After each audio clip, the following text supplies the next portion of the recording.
Madam President, tomorrow our nation will pay our respect and honor to the men and women who have served in our military on Veterans Day. I know we say this frequently, but every day we should honor the men and women who have served our nation in uniform. Every day we should have in our thoughts and prayers those who are currently in harm's way, defending America's freedom. We want to make sure we do everything we can to make sure they have the support of this nation to complete their mission safely and return to their families safely.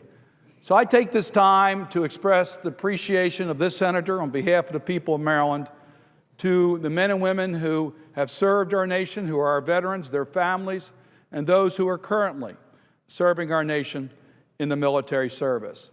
They have defended this nation and the freedoms that we enjoy today, from our traditional threats from hostile countries to our current threats that come from extremists and terrorists.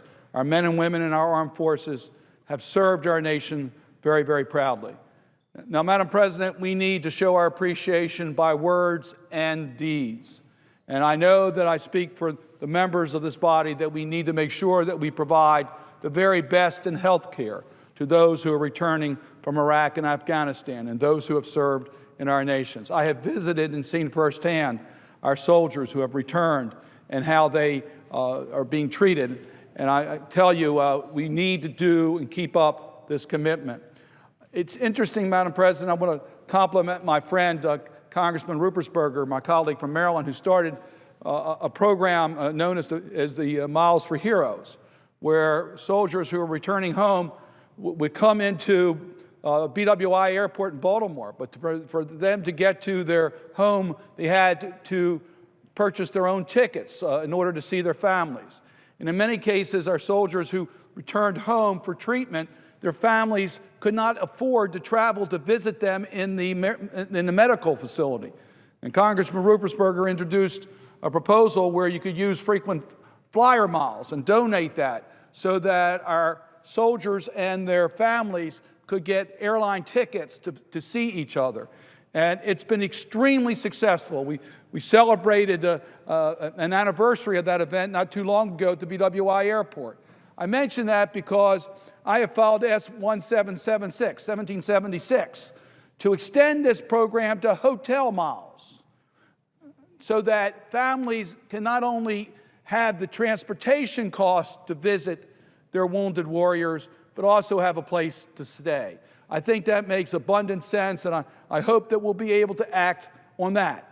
To me, this is what we should be doing on Veterans Day, not only, again, showing our words, but also showing our deeds. When I was at the Baltimore Washington International Airport, I had a chance to visit the returning soldiers, literally just coming home from Afghanistan and Iraq. And I tell you, it was an incredible experience to see on their face as they reunited with their families, having served this nation in combat.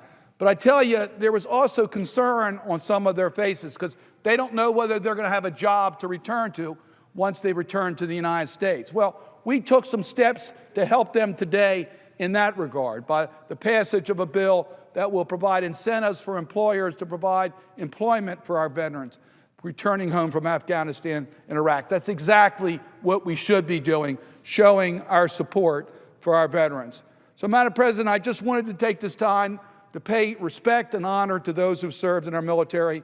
Tomorrow, on November the 11th, at 11 o'clock in the morning, I will be in Cheltenham at the Veterans Cemetery for a commemoration where we will pay honor to all the men and women who have served our nation.